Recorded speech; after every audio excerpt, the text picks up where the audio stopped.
سەبارەت بە سەرکەوتنی پارتی گرنگی سەرکەوتنی لیستی ١٩ پارتی بەڕێز شوان زراری ئەندامی پێشووی پەرلەمانی کوردستان لەگەڵمانە کاک شوان سوپاس بە ئامادەبوونی بەڕێستان بەخێر بێن. زۆر سوپاس. بۆچی گرنگە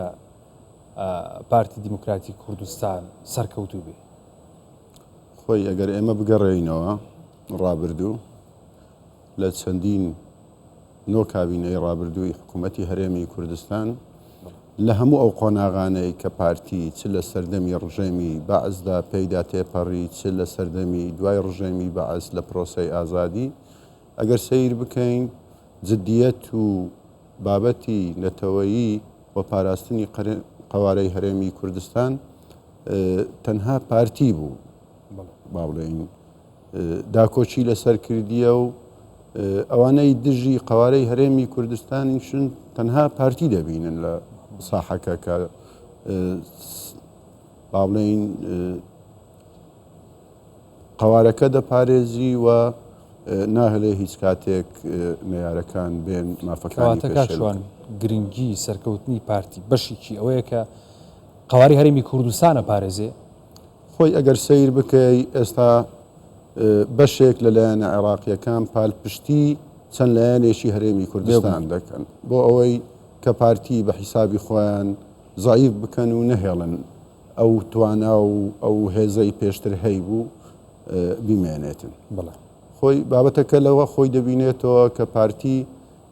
با بڵێین هیچ کاتێک مساومەی لەسەر ئەو بابەتانە نەکردیە کە مافی دەستوری هەرێمی کوردستانن.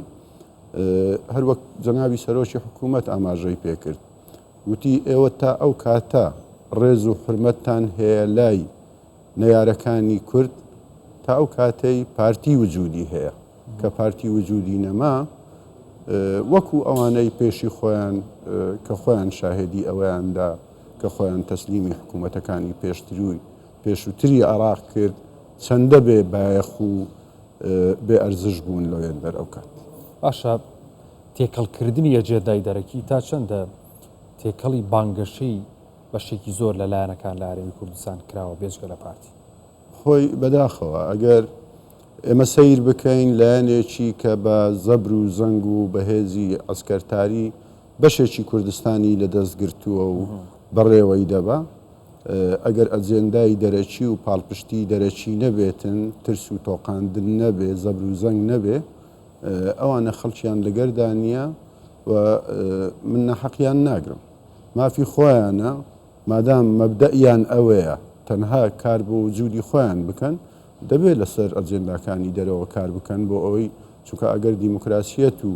زەبر و زەنگ نەبێ خەڵک دەنجیان پێنادا ئەو زۆنەی بە زۆری لە دەستیان گرتووە لە دەستیان نامێت. زۆر باشە پارتی پێی وایە دروشمی لیستی ١٩ بە پرسیارەتی تێدایی لایەنەکانی دیکەوێ ڕای دروشمی بێئومێدی و ڕەشبینی قورسایی سیاسیشی تیانە بۆچی؟ خۆی ئەگەر پارتی ڕاستە دروشم نیشاندانی ڕێگەی داهاتووی خزمەتکردنە لە هەموو هەڵبژاردنێک و لە هەموو پرۆسەیەکدا تۆ ئەبێت دروشمت هەبێ بەڵام پارتی بە کردار سەلماندویەتی لە ساڵانی ڕابردوو لە چەند کابینەی ڕابردوو ئەگەر بە ویژدانەوە سیر بکەی سەیری ئەو دەسەڵات ئەو شوێنانە بکەی کە پارتی دەسەڵاتی بەسەردا هەبووە ئەو بودجەی هەبووە لە حکوومەت ئەوە بەپێی ژمارەی دانیشتوان دابەش کراوە ئەوەی لەژێر دەسەڵاتی پارتی بووە پارتی خزمەتگوزاری پێکردووە و ئاوەدانی پێکردووە ئەوەی لە دەستی خەڵکی تر بووە ساڵێک نییە دوو نییە دە نییە پازدە نییە نە پرۆژە هەیە نە ئاو هەیە نە کارەبا هەیە نە خزمەتگوزاری هەیە تەنانەت ئەمنیەتیش نییە ینی ئەوانە زەربێنراون ینی تاقی کراونەتەوە بەڕاستی کەلکی حکومڕانی و ئەوەیان نییە دەسەڵاتیان لەدەست بێ ئەگەر دەسەڵاتیان لەدەست بێ لە شوێنی خۆیان سەیری کردارەکانیان بکەین لە ڕابردوو تەسلیمکردنەوەی خەڵکی سیاسی بەلایەنەیەک بە وڵاتێکی تر کوشتنی خەڵکێکی تر لە ناو با بڵێین دەسەڵاتی خۆیان باوڕیت هەبێ جاسووسی بۆ ئەو وڵاتانەش دەکەن ئەوانەی کە ئێمەی پێمتەهەم دەکەن کە ئێمە تێکەڵاویمان لەگەر هەمە پەمپ لە سیارەکانیان دەدەن و درۆن لە ئەنقەرەی ڕادێتن لە ناو بازاڕێک لە خەڵک دەدا ئەگەر تۆ دەسەڵاتی و پاراستن با بڵین ئەمنیەت و دەستگای زانیاری و کۆماندۆ و نازانم ئەو هەموو شتت هەیە خەڵک بێتن لە ناو ماڵی تۆ بە درۆن لە شەخصێک بدەیە خۆ ڕاستە تەکنەلۆژیا هەیە بەڵام کەواتە لە قسەکانی خۆتەوە کاکشوان وجودیەتی هەرێمی کوردستان پەیوەندی بە مانەوە هێزی پارتیەوە هەیە و سەرکەوتنێتی لە هەڵبژاردن ئەوە واقعەیەکە هەموو خەڵک دەیزانێ پارتی تەنیایە لە پاراستنی قوارەی هەرێمی کوردستان بەداخەوە هەموو لایەنەکانی دی من 5 ساڵ لە ناو پەرلەمان بوو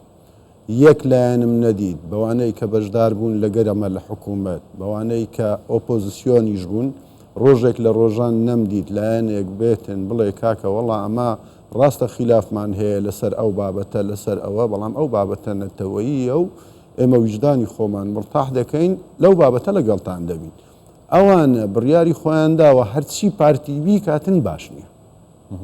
خۆیان بڕیاریانداوە هەرچی پارتی بی کا باش نییە دەسەڵاتی عسکەریشیان هەیە و شوێنێکیان زەفت کردووە و ئیدی ئەوە واقعەکە کوردستان تێدایە ئەمە بمانەوەی یان نەمانەوەی بەڵام ئینشاءالله بە پشتەوانی خوا و بە هیمەتی دەنگدەران و خەڵکی کوردستان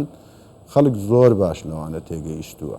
من داوایان لێ دەکەم ئەگەر ئارامی و ئاسایشیان دەوێت ئەگەر ئاوەدانیان دەوێت ئەگەر دەیانەوێت ژێرخانی ئابووری هەرێمی کوردستان